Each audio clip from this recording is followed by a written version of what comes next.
Hi, it's Bobby Collins, and welcome to Bobby's Viral Friends. I have a couple of special people with me on this week. She's not only an actress and a comedian, but she's been on television since she was 10 years old. She's done a bunch of movies. I stopped down at the Hermosa Comedy and Magic Club, and I just crack up because she's not only beautiful and intelligent, but very funny. Ladies and gentlemen, put your hands together and welcome Miss Erica Rhodes. Oh, thanks, Bobby. What a nice introduction. Yeah, it's rare. It's rare. Also a gentleman I've known for quite a few years, even though he looks much younger than me, and he's got a big microphone. He's an actor. He's a producer. He's an Emmy Award winning comedian. He's worked on the Larry Sanders Show. He's worked on the Dennis Miller Show. He's been on the Tonight Show, the David Letterman Show. And he's got a new streaming show entitled What Was I Thinking? Along with his own podcast, Clay with Pain. Ladies and gentlemen, put your hands together and welcome Mr. Jeff Cesario. Jeff! Yay! I am also... Thank you. I'm also beautiful and intelligent. Not as beautiful and probably not as intelligent, but much more intelligent. Isn't it amazing how we all know each other through a club that we all jump out to work on new material out? Hermosa Comedy and Magic Club. That's sort of a testament to that club. Yeah. That they are conscientiously booking varied types of comedy. You know, it's pretty cool. You know, there's all ages and all types there, and it's pretty impressive. I've met so many great young comedians there, and it's really been a kick. Yeah, you feel cool when you work at that club. You feel like a legit comic. Yeah. You know, when I'm in New York, but when I got a night off and I'm in there performing a Friday in a theater or a Saturday somewhere, if I have a night off, I run down to the Comedy Cellar, you know, to work our magic, to have our thing. But when I'm out here in California, I call up Richie. Richie, I'm working on a new piece. Can I drop down? Bobby, anything you want. And I run right down to the Hermosa Club. And you meet so many great people. And to sit in the back room there on the table and sit and bullshit and laugh, what a fucking gift. Yeah, tip of the cap to Mike Lacey and to Richard down there for keeping that going. I hope this pandemic doesn't knock them out, you know. No, I talked to Richie the other day, and he's keep it happening. They're hanging in there. They're doing okay. Really? Okay. Yeah, remember 3 months now. This is crazy. And that's where I saw you, Erica. I said, let me go watch this girl. I didn't know. I wasn't being judgmental. I went in that back room, whatever they call it. And I said, let's see this. She's pretty, but is she funny? Usually the pretty girls aren't that. Oh, my God, you had me teary. I was cracking up. Oh, really? And I went over to you. Remember when you came back? And I said, oh, excuse me, Princess. Very funny set. Nice job. And then I was Princess from there on out. There it is. There it is. Jeff, how long we've known each other? Well, you know, Bobby used to call me Princess back in the day.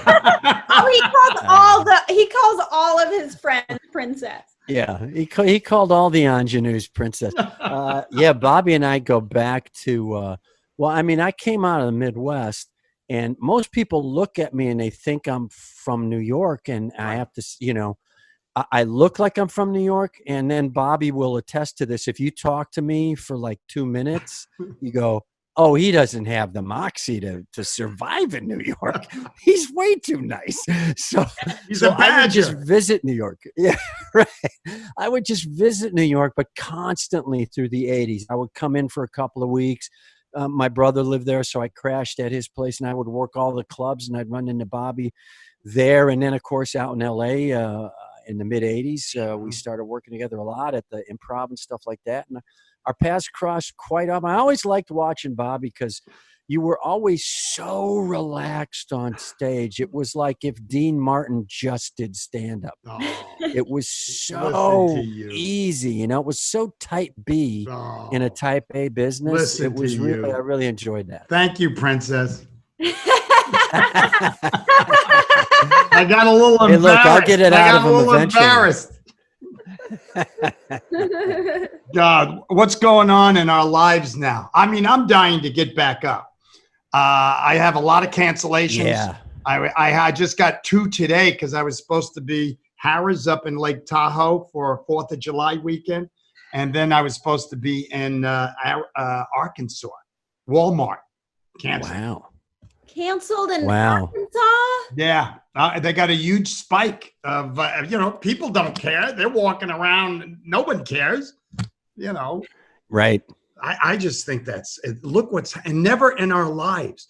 How do I look at it? I think it's all positive. I think it's God pressing a reset button and saying, hey, world, time to look at yourselves. It's not about money. It's about your heart. It's not about color. It's not about leadership. Trump, fuck Trump. That's the point. He's just a symptom, just like all these other things. We have to look at ourselves and change. And we're all going to do it, and it's going to be much better. Jesus, Bobby, that's your closer. No. You popped that right out now. That's like impressive. That was the other version of the Chappelle special. Now, No. Erica, you're doing like a ton. I'm not doing that. I haven't been doing that much road anyway, although I was actually hoping to amp it up a little bit because of the album, which is the first ever album. But you're doing you've got to be impacted by this, I would think, significantly. Yeah, well, I had a month in April that was going to be my best month of my career yet. I was going to shoot a special. Wow. I was going to do the Melbourne Comedy Festival. Oh. I was going to do the Austin Moon Tower Comedy Festival. I had road dates through the whole month. It was going to be my busiest month, and all gone. How long have you been out? Off the road since March. Me too. 3 months.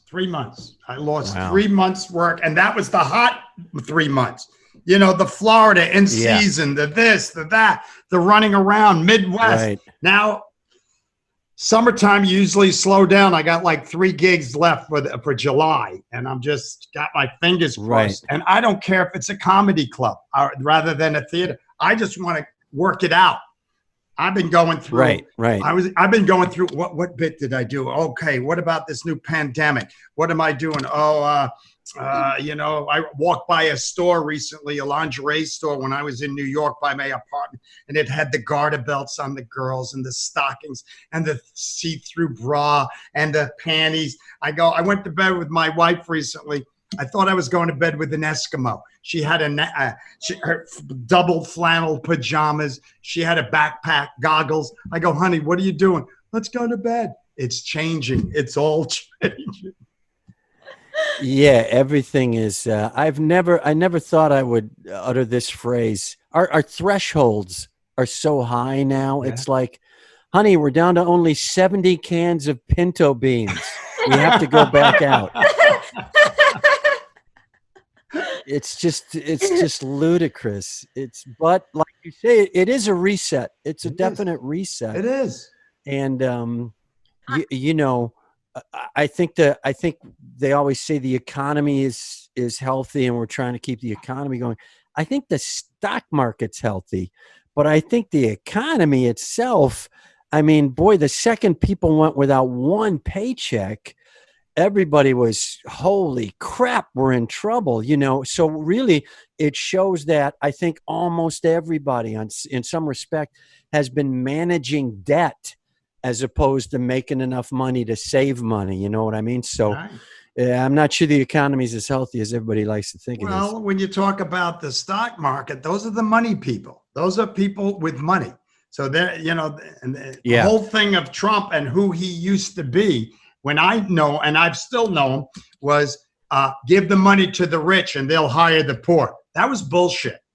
The rich get richer and the rich help each other, and look what's happening now. So again, he's just a symptom. He's not the cause, but that'll be fixed too. Hey, Bobby, I'm concerned that you told people your address. When? You were like, I live at, and you gave the cross streets. Oh, you know what had happened? Remember they were looting all around Santa Monica?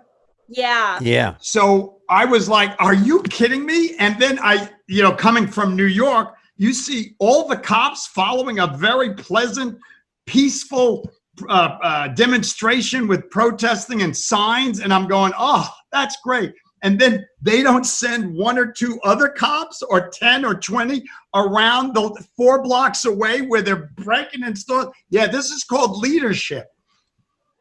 And I said to my wife, I said, Jeff, I said to my wife, honey, let's go in the car. Let's see what's going on. I jump in the car. We go right down here to Montana. Guys are breaking with hammers, windows. They're running in. They're looting. Wow. My wife's holding up a camera and she goes, I'm recording you. I got your license. I go, shut up. They might have a gun, you know? And then we come home. We're kind of like, whoa. In Santa Monica, these people are waiting for the red carpet. Oh my God, are they going to cancel the red carpet? And the most white privileged people, we come home, we turn on CNN, and on television, we see a car on fire in New York. And all of a sudden, my wife goes, Bobby, that's 12th Street. That's in front of our apartment. I went, no. And the fire engine's going there. I call up the doorman. He goes, Bobby, I can't talk now. There's a car on fire in front of the apartment. Is that nuts? Yeah, there's a big difference. You're lucky to have a little bit of that New York.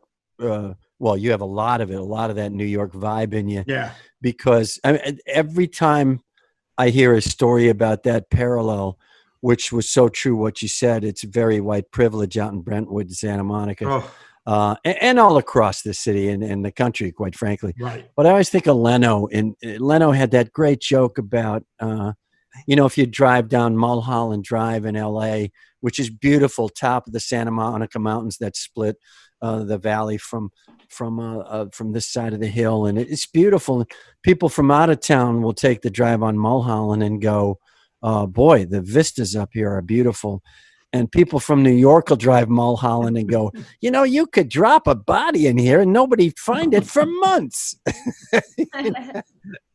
That used to kill me. That was one of my favorite Leno jokes of all time. God. Oh. And that's such a New Yorker, like it's just in the blood to look at something like that and you, hey, that's a deep ravine there. Yeah. Now, Erica, because you're significantly younger than Bobby and I, for you, the feeling, though, is probably, I'm guessing, maybe a little different. I mean, generationally, it's just got to feel, how does it feel? Does it feel like this is right? This is supposed to, this feels like it should have happened? Oh, no, I'm like, I mean, I've gone through all the different conspiracy theory possibilities in my brain, and everything feels off to me. And I only believe half of what we're hearing. I just can't, my brain doesn't process things, I think, in a normal way where I'm like, oh, that's what's on the news, therefore that's the truth. Or when people say the numbers, like, what are you talking about, the numbers? Like, I feel like every other day people are just regurgitating some catchphrase they hear, like, oh, the numbers are going up. What do you mean? Like, in comparison to what? Like, they're like, the numbers are going up in Arkansas. Well, were there 5 cases? Then yeah, now there's 7. Oh my God. Right. But people just say whatever it feels like. Yeah. I don't know. I don't believe in living in fear. I just don't believe in that mentality. I get that we have to be careful, but like to lock everyone up for 3 months, I think has major repercussions that we're not even aware of. It's like people falling apart, right. Their businesses falling apart, livelihoods totally gone. I think at some point you have to say, we have to do something. We have to get back to life.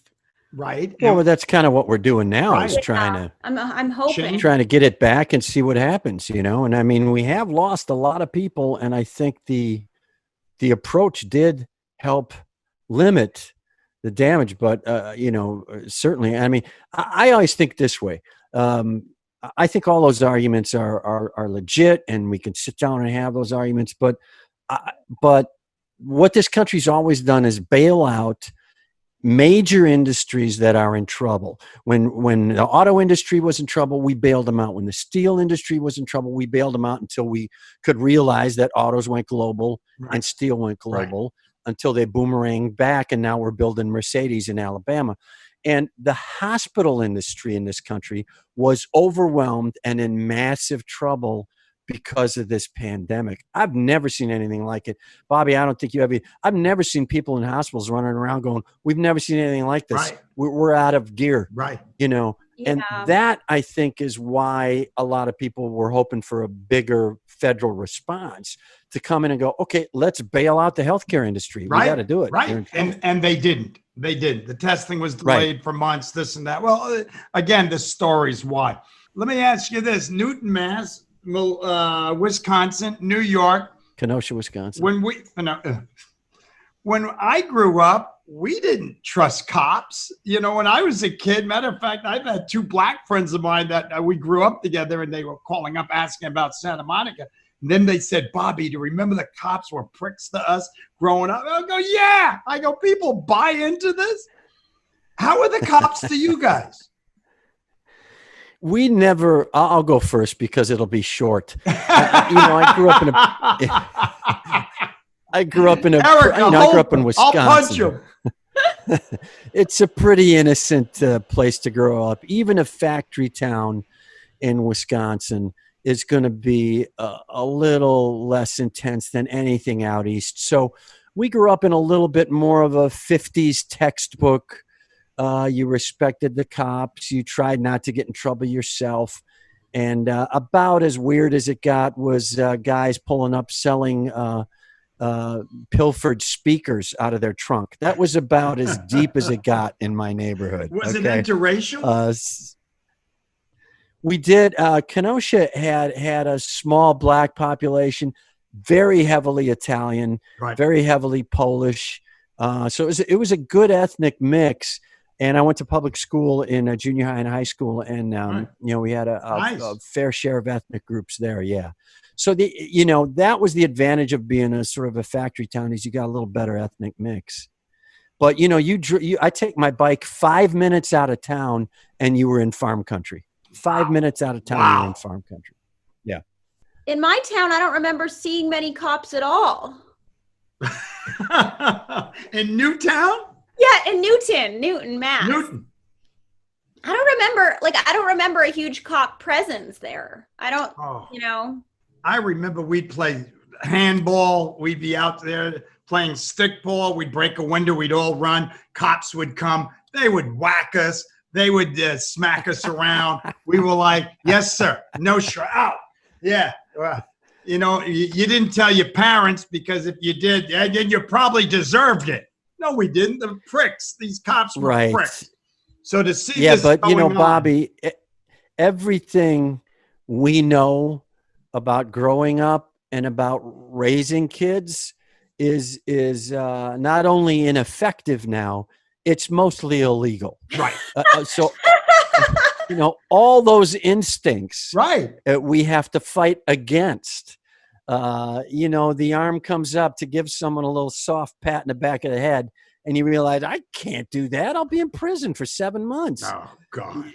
So it's a good way to grow, but it is tough, because you're right. Boy, that was a whole other way. And, as corrupt as the cops, and that's another thing we got to remember. It seems like politics is super corrupt right now, Bobby, you think back, there was always one paper in New York that was for the Republican and one paper for the Democrat, and they were slinging yellow journalism and gossip everywhere, and the cops were all Irish and they hated everybody. And, so I'm not sure it's changed that much. So hopefully this movement will help change it for the better. I know. And it throws people off when they say defund. No, reform. No. Yeah, why did they choose that word defund instead of reform? It's horrible. It's a horrible so much better. Word. It's to scare the cops. It's to scare them. A friend of mine who called me recently the other day, 2 days ago, he was a big New York cop, and then he was a Florida chief or vice chief. I don't know. And I go, do you remember when we were kids? He goes, Bobby, I was a cop. He goes like this. If you and I were cops and we beat somebody or we hurt somebody, we would just look at each other and claim that the guy did this, did that. We'd go back to our union. Our union would cover our ass left and right. A blue shield would come down, the blue curtain, they called it. And nothing would happen. After 2 weeks, we were back on our job, getting the same salary. I go, I know. People are sick of it now. And brown people, black people who we all grew up with. I go, these poor bastards, they've been getting their necks stepped on since we were kids.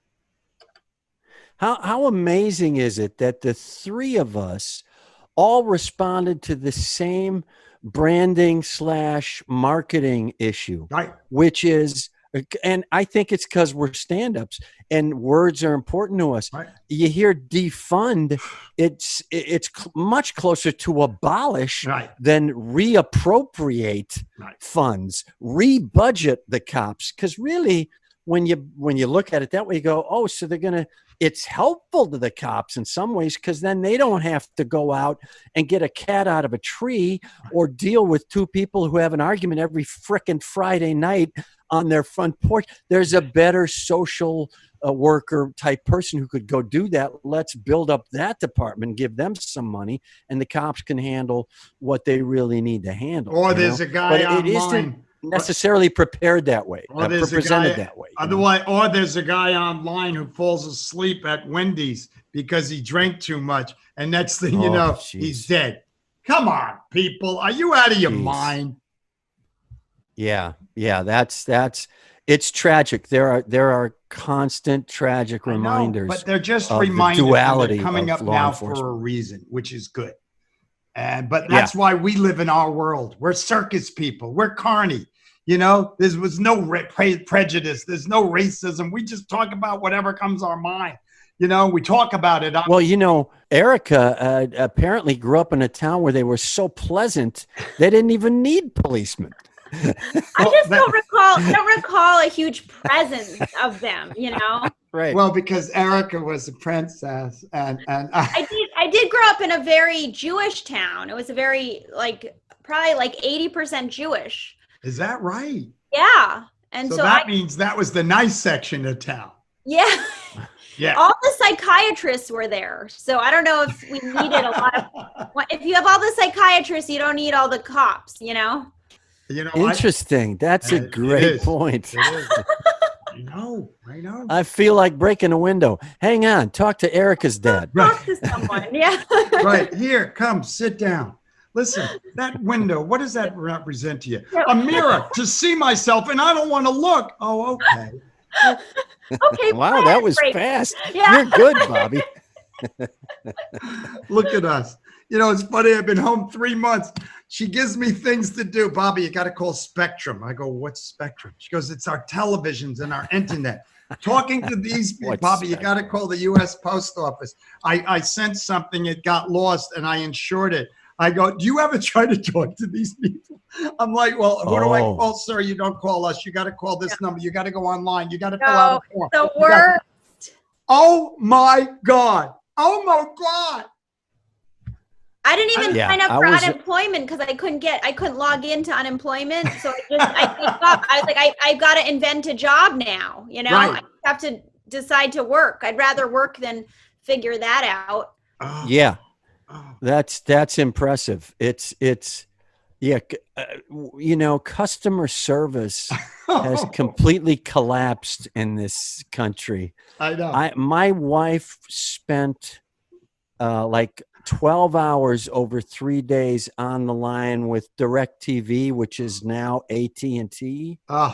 And she got so fed up, I thought she was just going to call Elon Musk and say, listen, I'll be the first one on Mars. I'll go. I got to get out of here. And so I took over, and it took me another 7 hours, all because they accidentally disconnected us. I know, but this call has been recorded or monitored for customer satisfaction. Yeah. I go, really? I'm going to get a gun, and I'm coming down there. Fucking people. That's why they never tell you where there is. Never. There is no there. There is no there. There's no there. You know where there is It's that island of plastic bottles in the Pacific. Right. That's where all the customer service people are. Oh, God. Oh, God. I still can't believe, though, how people are, we traveled everywhere in our careers. And I still can't believe how people would ask me things about, Bobby, is the South really, are they really that slow? I go, you live in a bubble here. I go, in California. I go, yes, they are. They're not that high up on Brain Mountain. I go, you got to remember, when you're dead, you don't know you're dead. Other people feel the pain. It's the same thing when you're stupid. I go, ignorance can be educated. Crazy can be medicated. There's no excuse for stupid. And people don't see that, Yeah. Although I would say some of that's a self-fulfilling prophecy Right. with public education. Right. It's like, if we could figure that out, and I'm not saying I have the answer or the old way is the right way or whatever. All I'm saying is, when I was growing up in a blue collar factory town with a lot of immigrants, education was high on the priority list. So they put money into the public schools. They emphasized the public schools because most of the city didn't have enough money to send their kids to private schools. Yeah. So the public schools were good. The teachers were good, and we got a good education, and so if that can happen in the communities, regardless of how it happens, whether it's charter, whether it's voucher, whether it's pure straight public schools, whether there is an element that's privately run, but they're public. I don't know what the answers are, but we need to tackle that, because we're not getting there. We're just not getting there, man. Again, the correction is in. Jill She took me over to some people's house the other night, social distancing on their lawn. They wealthy. Some of them were so much fun, and it was nice. And then there's the other ones that start with I and end with me, and they don't let you talk or jump in because their opinion is the right opinion. And then there's the other ones that no one ever taught them. It's the heart of the person, not what's in your pocket, but what's in your heart. And one day before you die, I hope you learn that. That if your heart's full, your wallet's full. But they don't know this. People don't know. That's where I look at Jill, my wife, and go, let's get out of here. We got to go. Fuck out of here. You have signals. Yes. You have the hand signals. The other day, my wife gave me a hand signal so convoluted. I said, did I marry a third base coach? Well, I don't know what to do. What was here. it? What was the signal? It was like a thing with a thing, and then she crossed, and I went, I think I'm supposed to steal home. I'm not sure. Did it mean you're supposed to leave the house? Was that? Right. Get the fuck it out. Did mean it. Yeah. I think it meant, it probably meant get out. Go take the car for a wash without a mask, buddy. God, the stuff I've been hearing, Bobby, what do you have in your mouth? A mint. Why do you suck it so loud? Why is it so loud? Bobby, toilet seat. Put the toilet seat down. You never leave the toilet. How much toilet paper do you use? What do you wrap your whole arm in paper? I just want to be sure. Yeah. Now, Erica, you're dating, right? This has to be massive impact. Huge line in front of her house. No, I've been totally alone the entire pandemic. Oh my God. In New York, there'd be a line in front of your house. I went to Florida. I went to stay with my sister for a while. So I got to spend some time with my niece and nephew. Nice. And so that was really nice. And then I came back here, and then I moved apartments. So basically I've been moving and leaving since the beginning of this. Well, everybody's been staying put. I'm like, I had to move apartments. Wow. I went to Florida. I came back. By the way, the plane was full on my way back from Florida. Full. Every seat was full. The middle seats were full. And then they're like, we're not going to serve you because we're going to exercise safety. What? Wow. You're not going to serve water from over there, but I have two people this close to me the entire flight. My brother-in-law works for American Airlines. Maybe I shouldn't say this. And the other day I asked him, I said, So are they leaving the middle seat open on? And he looked at me like I was a moron. He went, Bobby, it's an airplane. There's no social distancing. Even if there was a seat open next to you, there's a guy in front of you. There's someone right behind you. He goes, come on, they're not giving you food either. And if half the people are sneezing, they're coughing. They got, I was so naive. I said, oh, okay. It's a test tube up there. I know. It's and then there's that little extra pneumonia valve just to help keep the germs blowing right into your face. That's a good thing. Can you impact me? And then they said we're gonna exit the plane slower just to exercise safe distancing. Yeah, right. What? So we're gonna be next to each other even longer? That's unbelievable. Are you guys writing new material? Or I mean, I know we're talking about it and it's coming out of our mouths. Yeah, I've been doing a lot of Zoom shows actually. Oh, you have? How are those? Yeah, how is that? No, it's not ideal, but it's something, and you can test material at least on it. You know, just like we're doing. I mean, you hear some audience, right? So I've made a little money. Oh, you can hear some audience. Yeah, you can hear. You can hear about cool. 20 people. Oh, wow. Yeah. That's not bad. That's the size of my average crowd. Yeah, same. Shut up. Shut up. That's sold out for you, Jeff. Shut up.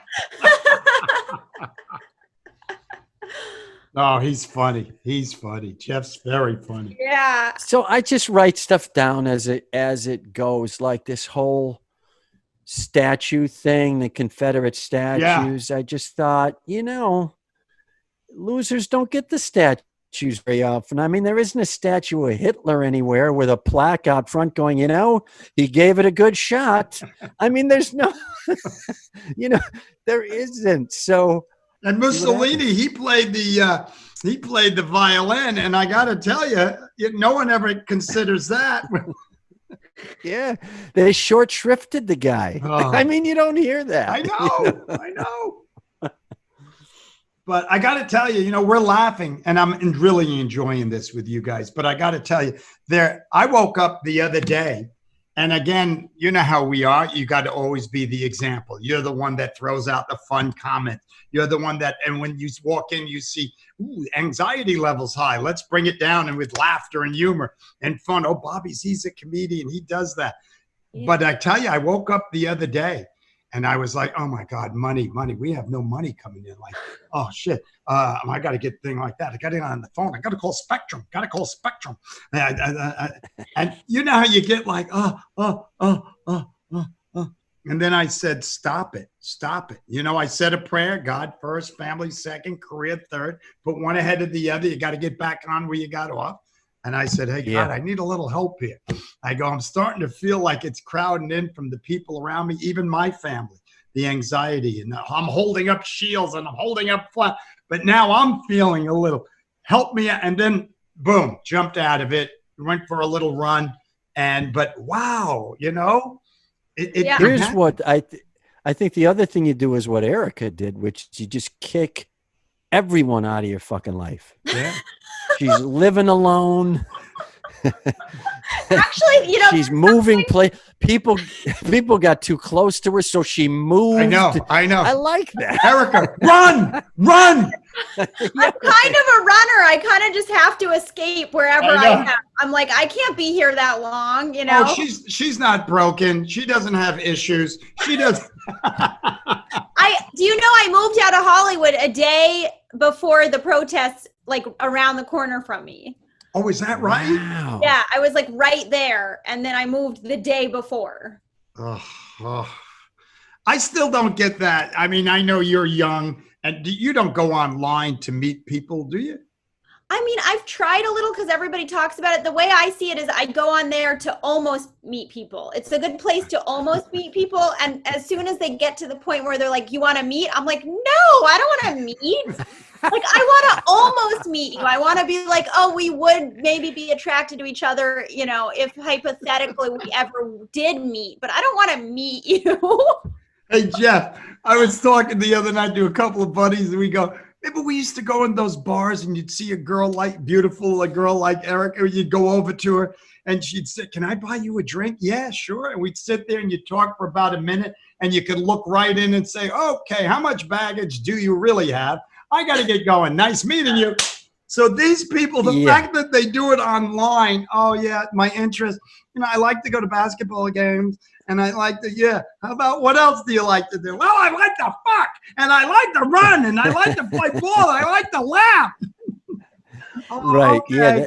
Would you like That might come out. I met a guy who Probably said get he was thrown offline. I met a right. guy who said he was an exotic dancer online, right? That was in his bio, exotic dancer. So I said, Wow. so I opened my question with exotic dancer, and he wrote back, "Yeah, exotic dancer. It's a person who dances exotically. Does that answer the question?" Wow. Delete.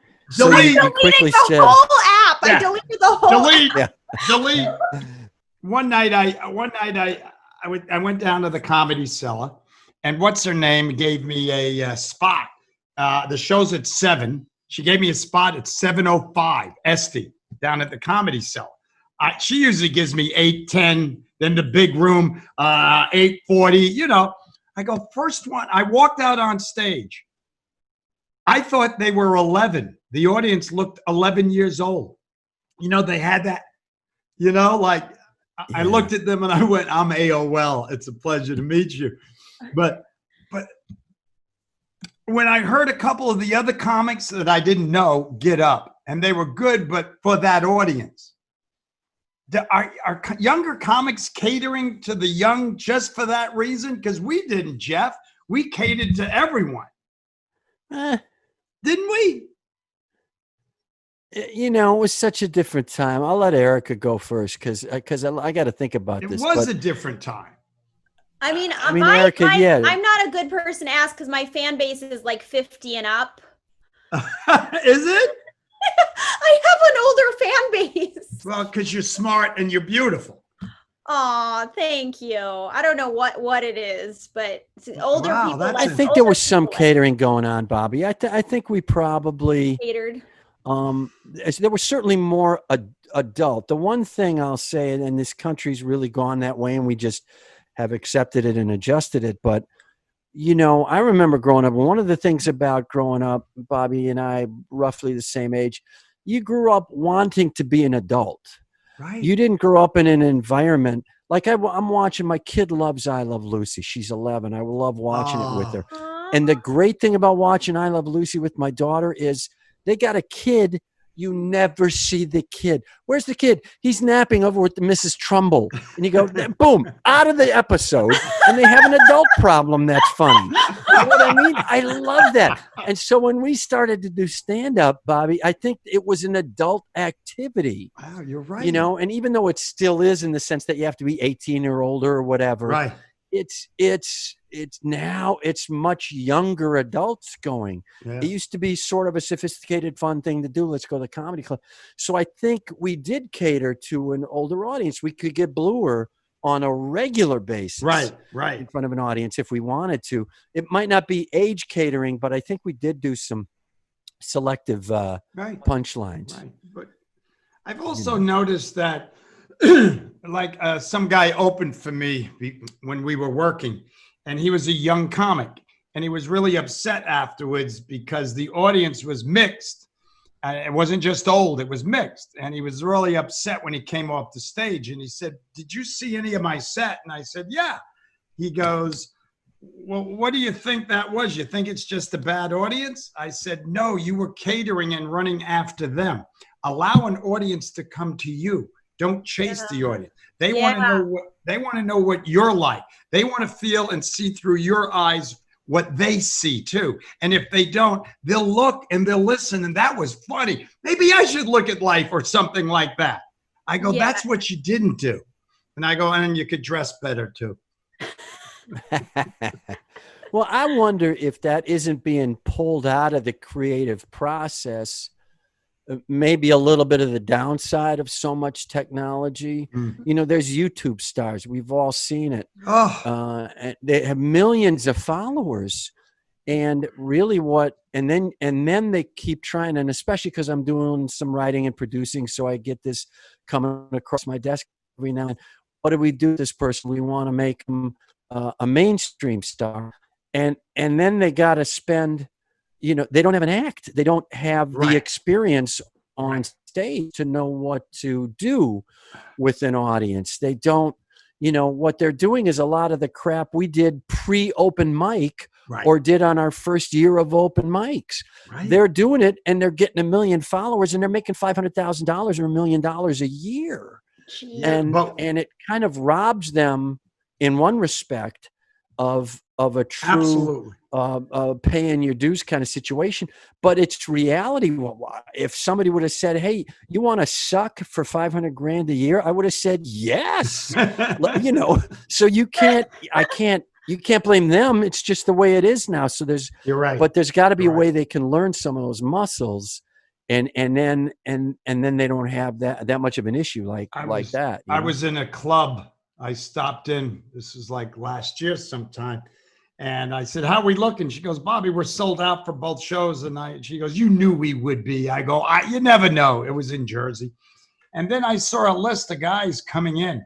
And I didn't know any of them. Maybe one, Dom Irera. And the other ones I'm looking, I go, who are these guys? Oh, this one had a Netflix special. This one had, 500-pound gorilla thing. This one had that.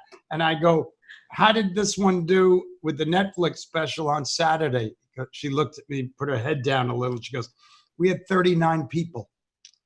Wow. I go, really? So the ends justifies the means. We were brought up, the cream rises to the top. Shit floats for a while, then it sinks. Always be the cream. Although, yeah, true. Although, I don't mean to interrupt you, Erica, but the one thing I do realize now, Bobby, from the time we were doing the clubs heavy, that was kind of the weird time because people would just go to the club.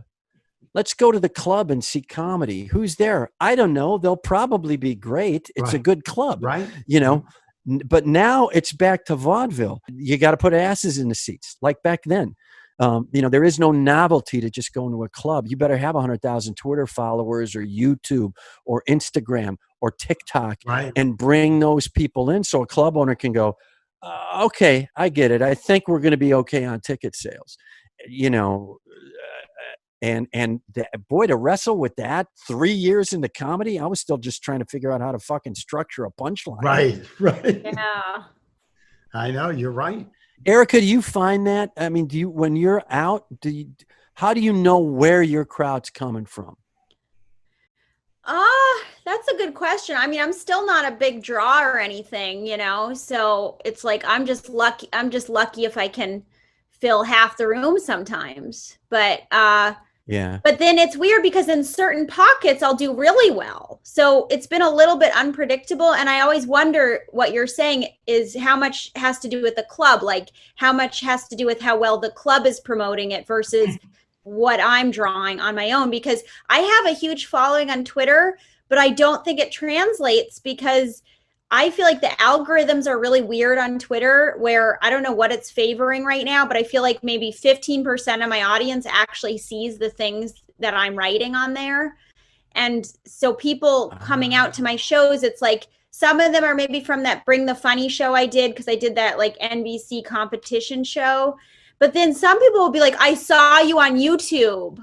And I'm like, what on YouTube? Like, I don't even know what they're talking about, Like, what did you see on YouTube? Right. Was it like comedy? Was it just some random video? Like, what do you mean by that? What is But some of them only watch YouTube now.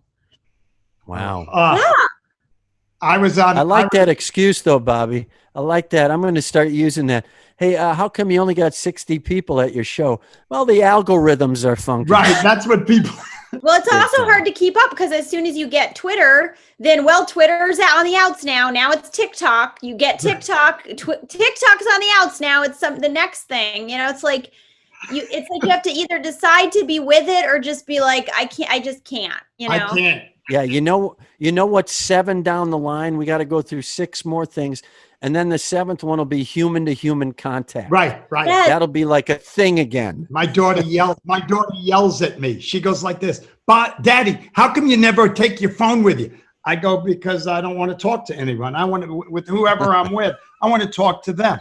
Because I go into these restaurants, I see 4 or 5 of these kids, and they just are on their phone. They're not talking. Do you know what my latest pet peeve is? What? Is how many people force you to look at what they're looking at on their phone. Like, you look at whatever you want, funny. right? You look at your videos, but don't force me to look at this. I know. Look at this video.